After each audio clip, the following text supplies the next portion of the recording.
Hello दोस्तों, welcome to the vintage. आज हम पढ़ने वाले हैं वोकेबलरी पार्ट 3। और आपने पिछली 2 क्लासेस भी देखी होंगी और आई होप आपको वो क्लासेस देखकर मज़ा आया होगा। तो चलिए, आपका टाइम वेस्ट न करते हुए स्टार्ट करते हैं। तो आज का हमारा पहला वर्ड है क्लाउड। क्लाउड मीन्स होता है मीन्स पावर एंड एक मीनिंग और इसका ये होता है कि दिमाग का हो जाना मोस्टली, पर हम इसका यूज पावर की सेंस में यूज करते हैं। तो चलिए इसकी डेफिनेशन देखते हैं। When you speak of someone having clout, it usually means that they communicate a sense of power or influence।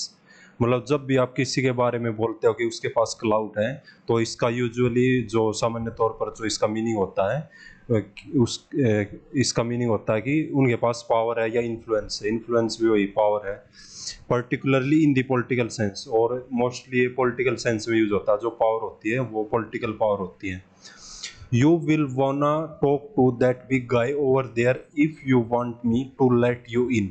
He's got clout। अगर मैं तुम्हें अंदर जाने दूं, if you want me to let you in, यदि तुम मुझे अंदर जाने दोगे तो मैं उस जो बड़ा गाय है मैं उससे बात करना चाहूंगा, क्योंकि उसके पास पावर है। ही इज गॉट क्लाउड, क्योंकि उसके पास पावर है। तो चलिए इसके एग्जांपल्स देखते हैं। The wedding planner used her clout to get the bride and groom a discount on their wedding location। तो जो वेडिंग प्लानर था, जो शादियों को प्लान करते हैं, तो उन जो दूल्हा और दुल्हन थे उनको डिस्काउंट दिला दिया जहाँ पर उनकी शादी हो रही थी उस जगह पे, क्योंकि उसकी जान पहचान थी वेडिंग प्लानर की। तो उसने दूल्हा और दुल्हन को डिस्काउंट दिलवा दिया वहाँ की लोकेशन पर। तो आई होप आपको ये समझ में आया होगा। तो चलिए next example is celebrities often use their clout to get what they want. जो सेलिब्रिटीज होते हैं, एक्टर्स, एथलीट्स वगैरह, तो वो अपनी क्लाउड यानी पावर को यूज करते हैं to get what they want. जो उन्हें चाहिए उसे गेट करने के लिए, प्राप्त करने के लिए वे अपनी क्लाउड यानी पावर का यूज करते हैं। तो चलिए इसे पिक्चर्स के थ्रू समझने की कोशिश करते हैं। तो अगर आपके पैरों में पावर है तो आप सबको अपने पीछे ऐसे दौड़ाएंगे। तो ये डॉगी बहुत पावरफुल है भागने में, तो इससे आप याद कर सकते हैं। नेक्स्ट इमेज इज ये ट्रिक वालों के लिए है। जैसे कि कोई क्रिकेट खिलाड़ी है, वो कल आउट हो गया, तो कल आउट को कैसे ब्रेक कर सकते हो? कल आउट। अगर वो कल आउट हो गया मतलब उसकी पावर खत्म हो गई, तो लोग उसे बू करेंगे ऐसे। तो इसे आप ऐसे भी याद रख सकते हैं। तो चलिए नेक्स्ट वर्ड देखते हैं, ये आपको समझ में आ गया होगा। नेक्स्ट वर्ड इज इब। इब मीन्स होता है कोई भी चीज़ का कम हो जाना या पीछे हट जाना, या फिर फॉल डाउन वाला, उस चीज़ में कमी होना। तो इसे बोलते हैं हम इब। तो इसकी डेफिनेशन है when something Ives it is declining, falling और फ्लोइंग अवे। मतलब जब भी कोई चीज़ ईब होती है, ईब्स होती है, मतलब उसका मतलब होता है वह डिक्लाइनिंग है, वह कम हो रही है, फॉलिंग मतलब गिर रही है, या फ्लोइंग अवे या फिर पीछे हट रही है। The best time to look for sea creatures in tidal pools is when the tide is on the ebb।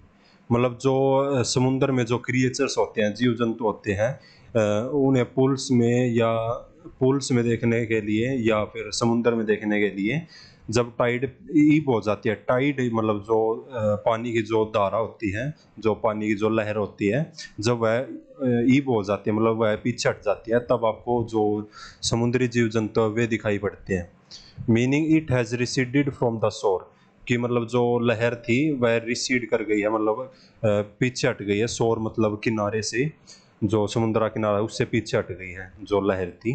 तो इसका मीनिंग यही होता है कि पीछे हट जाना मेनली। चलिए एग्जाम्पल देखते हैं। Many teenagers do not believe the pain from heartbreak will ever ease. जो टीनेजर्स होते हैं, जो जवान लोग होते हैं, उन्हें यकीन नहीं होता कि जो उन्हें पेन हुआ है हार्ट ब्रेक की वजह से, जब उनका दिल टूट जाता है, कि उन्हें यकीन नहीं होता कि मतलब यह जो दिल टूटने का जो दर्द है वह कभी कम होगा, बट इवेंचुअली ये कम हो जाता है। तो अगर आपका ब्रेकअप हुआ तो आप इसे समझ सकते हैं। अगर नहीं हुआ तो वर्ड को याद कीजिए ऐसे ही। तो चलिए नेक्स्ट एग्जांपल देखते हैं। Because so many people are using the hotel's Wi-Fi access, the internet speed has started to ebb. क्योंकि जो होटल का वाईफाई था उसको बहुत सारे लोग यूज कर रहे थे, इसलिए जो इंटरनेट की स्पीड थी वह स्लो हो गई। तो ये मतलब वही स्लो हो जाना, कम हो जाना, पीछे हट जाना। तो ebb means declining. Next example is the water level in the lake will ebb during the drought. Drought होता है हमारा सूखा पड़ जाना, सूखा पड़ जाना। तो जब भी ड्रॉट होती है, जब भी मतलब स्कार्सिटी ऑफ वाटर होती है, मतलब पानी की कमी हो जाती है, तो जो लेक में यानी जो तालाब में पानी है वह घट जाता, कम हो जाता है। तो चलिए आपको ये समझ में आया होगा, इसे पिक्चर्स के थ्रू देखने की कोशिश करते हैं। तो फर्स्ट इमेजेस, ये जैसा कि आप देख रहे हैं, ये समुद्र की लहरें, ये पीछे हट रही है और आगे आ रही है, इसको बोलते हैं ईब एंड फ्लो। मतलब एक बार पीछे जाना फिर फ्लो होके आगे आना। तो ये होता है पानी का पीछे हटना या लहरों का पीछे हटना। तो इसे आप पिक्चर्स के थ्रू ऐसे याद रख सकते हैं। तो चलिए नेक्स्ट इमेजेस, ये जैसा कि आप बादल्स को देख सकते हैं, क्लाउड्स को। जब भी क्लाउड से एक बार बहुत ज़्यादा हो जाए, फिर उसके बाद कुछ जैसा कि इमेज में देख रहे हैं कुछ ऐसे दिखते हैं, तो इसका मतलब वे कम हो गए हैं, बारिश नहीं होने वाली है। तो इसको आप ऐसे भी याद कर सकते हो कि clouds are easing, that means it will not rain today. तो आप इसको ऐसे भी याद रख सकते हैं। और इब की अगर आप ट्रिक बनाना चाहो तो इब को आप अब में कन्वर्ट कर लेना। अब बादल कम हो गए हैं या अब कुछ भी कम हो गया, आप अपनी मर्जी से कुछ भी लगा सकते हैं। इसकी ट्रिक यही है, इब को अब से याद कर सकते हैं आप। तो आई होप आपको ये समझ में आ गया होगा। तो चलिए नेक्स्ट वर्ड देखते हैं। Next word is peddler. Peddler होता है जो मतलब जो सामान बेचने वाले जो लोग होते हैं, जो जगह जगह घूमकर सामान बेचते हैं, उन्हें हम पेडलर बोलते हैं। जैसा कि आपने बस स्टैंड वगैरह पे या रेल में भी देखा होगा कि मतलब जो सामान बेचने वाले होते हैं वे मोस्टली पेडलर ही होते हैं। मतलब जो एक जगह से दूसरी जगह घूम फिर कर सामान बेचते हैं, उनको हम पेडलर बोलते हैं। तो चलिए इसकी डेफिनेशन देखते हैं। A peddler is a specific type of sales person, someone who travels from town to town selling their wares. जो पेडलर होता है वो एक तरह का सेल्स पर्सन ही होता है जो ट्रैवल करता है, मतलब एक जगह टाउन टू टाउन, मतलब एक शहर से दूसरे शहर जो ट्रैवल करता है, यात्रा करता है, अपने सेलिंग देयर वेयर्स, अपने जो वेयर्स जो चीज़ें हैं उन्हें सेल करने के लिए, उन्हें बेचने के लिए, वो पेडलर होता है। तो चलिए एग्जांपल्स देखते हैं। As a teenager I work as a peddler selling magazines door to door. जब मैं टीनेजर था, जब मेरे जवानी के दिन चल रहे थे, तब मैंने एज ए पेडलर काम किया था। किस चीज़ का? जो मैगजीन्स होती है मैं घर घर जाकर बेचा करता था। तो ये इसका एग्जांपल है। Next example is when the peddler on the beach wouldn't stop asking us to buy drugs, we called the police. जो बीच पर हमें जो पेडलर मिला, जो सेल्स पर्सन मिला, वह रुक नहीं रहा था हमें ड्रग्स बेचने के लिए, कि मतलब वह बोल रहा था कि ड्रग्स ले लो, ड्रग्स ले लो। तो हमने परेशान होकर पुलिस को कॉल कर दिया। तो आप पेडलर का एक मीनिंग ये भी कर सकते हैं कि मतलब जो ड्रग सेलर होते हैं वे भी पेडलर, एक तरह के पेडलर ही होते हैं जो एक जगह से दूसरी जगह जाकर अपने ड्रग्स को बेचते हैं। तो आप इसको ऐसे भी याद रख सकते हैं। तो हमारी पहली पिक्चर है, अगर आप ऐसे पैडल करोगे, ये है हमारी ट्रिक, अगर आप ऐसे पैडल करोगे तो आपकी हालत कुछ ऐसी हो जाएगी। तो आपको पैडल ठीक से करना, मतलब आपको यात्रा ढंग से करनी है। तो चलिए नेक्स्ट इमेज देखते हैं। Next image is Nana Patekar साहब की।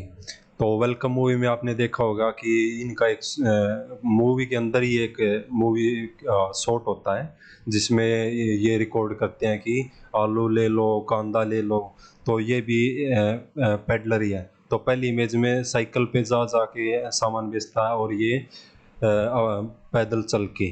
तो ये एक तरह के पैडलर ही होते हैं जो मतलब एक जगह से दूसरी जगह पैदल चल के या किसी व्हीकल पे चल के जाके अपना सामान बेचते हैं, उनको हम पैडलर बोलते हैं।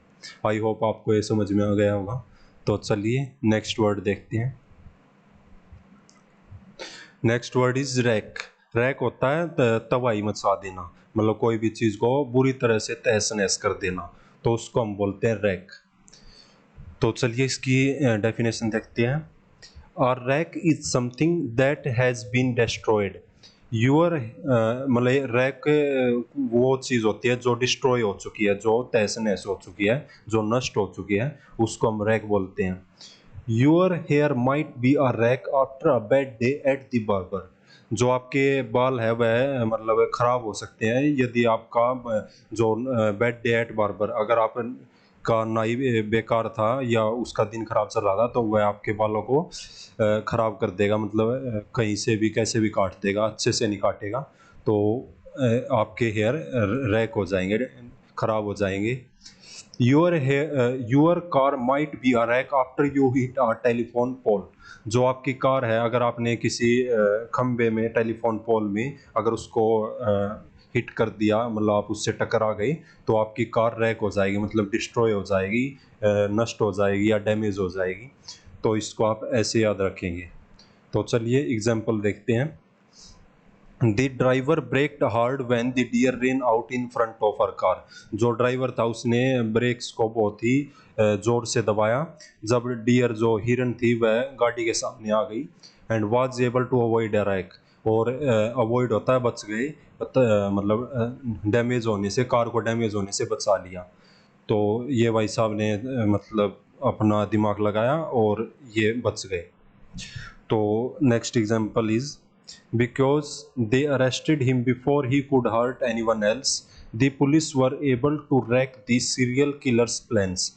क्योंकि पुलिस ने जो सीरियल किलर था उसको अरेस्ट कर लिया था किसी को चोट पहुंचाने से पहले, तो जो पुलिस थी वर एबल टू रैक, मतलब वे मतलब लायक थी या एबल थी rack this serial killer's plans. जो हत्यारा था उसके जो प्लान्स थे लोगों को मारने के, उसको रैक कर दिया पुलिस ने, मतलब उसको जो प्लान थे उनको ख़त्म कर दिया, उनको डिस्ट्रॉय कर दिया, तहस नहस कर दिया उसके प्लान्स को। तो आई होप आपको ये समझ में आ गया होगा। तो चलिए इसके इमेजेस देखते हैं। तो अगर आपकी गाड़ी का एक्सीडेंट हो जाता है तो आपकी गाड़ी की हालत कुछ ऐसी हो जाएगी, चाहे वो ब्रांड न्यू हो, जैसे कि आप इस पिक्चर में देख रहे हैं। तो जब भी ड्राइव करें केयरफुली ड्राइव करें, ऐसे नहीं कि मतलब ज़्यादा स्पीड में चल रहे हैं लापरवाही से। तो चलिए नेक्स्ट एग्जांपल देखते हैं। और जिन लोगों ने टाइटैनिक देखी होगी उन्हें ये पिक्चर याद आ ही गई होगी। ये है हमारा टाइटैनिक जहाज जो समुद्र में डूब गया था, तो ये भी तहस नहस हो गया था, ये रैक हो गया था कम्प्लीटली, तो रैक्ड हो गया था, मतलब डिस्ट्रॉयड हो गया था, नष्ट हो गया था। तो इसको आप टाइटैनिक से लिंक करके भी याद कर सकते हैं। और अगर आप इसको वर्ड से ट्रिक बनाना चाहते हो रैक की, तो आप इसे जो घरों में रैक होते हैं जिनमें हम सामान रखते हैं, तो वो कुछ समय के बाद नष्ट हो जाते हैं अगर वे वुडन के यूज़ करते हैं। लकड़ी के अगर हम रैक यूज़ करेंगे तो वे कुछ समय के बाद डिस्ट्रॉय हो जाएंगे, नष्ट हो जाएंगे या वे खराब हो जाएंगे। तो रैक को आप ऐसे ट्रिक से भी याद कर सकते हैं। तो चलिए नेक्स्ट वर्ड देखते हैं हमारा परपेचुअल। परपेचुअल होता है कोई भी चीज जो लगातार चल रही हो, जो कभी खत्म ना हो, तो उसको बोलते हैं हम परपेचुअल। इसकी डेफिनेशन है use the adjective perpetual to describe something that never ends और चेंजेस। तो परपेचुअल वो चीज होती है जो नेवर एंड्स, जो कभी भी एंड नहीं होती और कभी भी या फिर कभी भी चेंज नहीं होती, वो ऐसे ही चलती रहती है जैसे वो पहले थी। If you are a perpetual procrastinator, your dilly-dallying ways are never going to improve. Perpetual वही लगातार, प्रोक्रेस्टिनेटर होता है टालने वाला, जो चीज़ों को बाद के लिए टाल देता है। तो यदि आप लगातार टालने वाले हो चीज़ों को कि मतलब मैं ये चीज़ बाद में करूँगा, ये अभी नहीं, तो जो आपके डिले डाले तरीके हैं वे कभी भी इम्प्रूव नहीं होंगे, कभी भी मतलब चेंज नहीं होंगे, उनमें कुछ सुधार नहीं आएगा। तो परपेचुअल को आप ऐसे ही याद रख सकते हैं। तो चलिए एग्जांपल्स देखते हैं इसके। Ron's perpetual love for skiing will last a life time.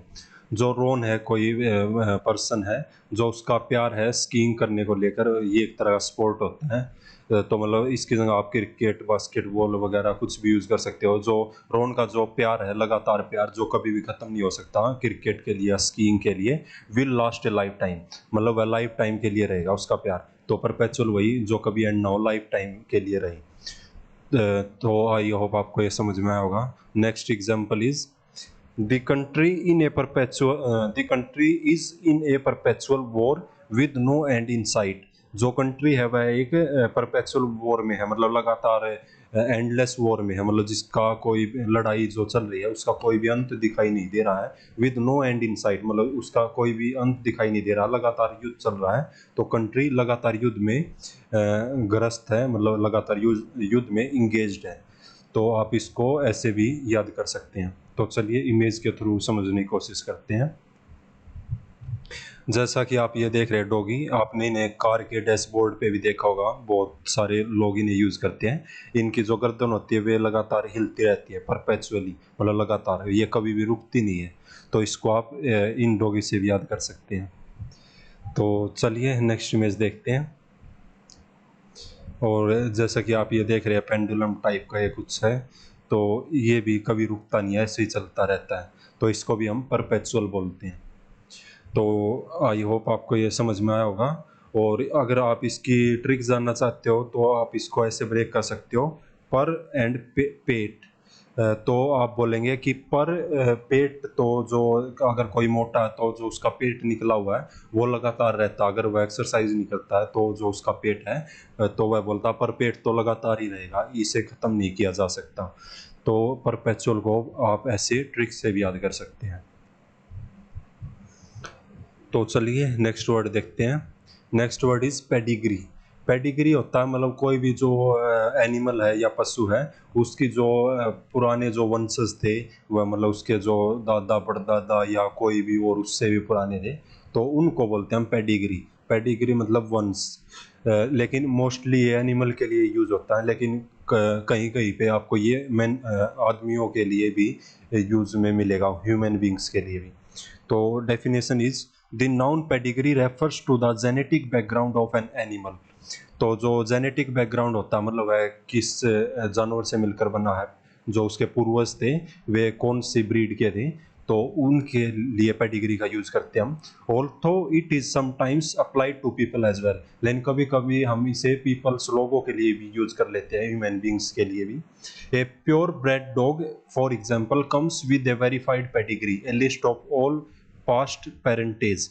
मतलब जो एक प्योर ब्रेड डॉग होता है उसकी जो पेडिग्री होती है, जो उसके पूर्वज होती है, उनकी लिस्ट होती है कि उसके पेरेंट कौन थे, उसके दादा परदादा कौन थे, दादी कौन थी। तो प्योर ब्रेड डॉग की पूरी हमारे पास डिटेल होती है कि उसकी पेडिग्री क्या थी, कि जो उसके पूर्वज थे वो कौन थे। तो आप इसको ऐसे याद रख सकते हैं। तो चलिए एग्जाम्पल देखते हैं। In order to sell their cows for premium prices, breeders must have proof of their herd's pedigree। यदि जो ब्रीडर्स है, जो गाय को पालने वाले हैं, अगर वे अपनी गाय को प्रीमियम प्राइस यानी अच्छे दामों पर बेचना चाहते हैं, तो उनके पास प्रूफ होना चाहिए कि मतलब यह गाय किस नस्ल की है, कि इसके जो पूर्वज थे वे कैसे थे, मतलब यह किन किन ब्रीड से मिलकर बनी है, वो मतलब देसी थे या फिर कोई और अमेरिकन वगैरह थे, साहिवाल थे, या फिर उन दोनों का मिक्सचर है। तो जो इसके पूर्वज थे, पेडिग्री थी, एंसेस्ट्री थी, तो उसका पता होना चाहिए अगर आप गाय को उच्च दामों पर बेचना चाहते हो।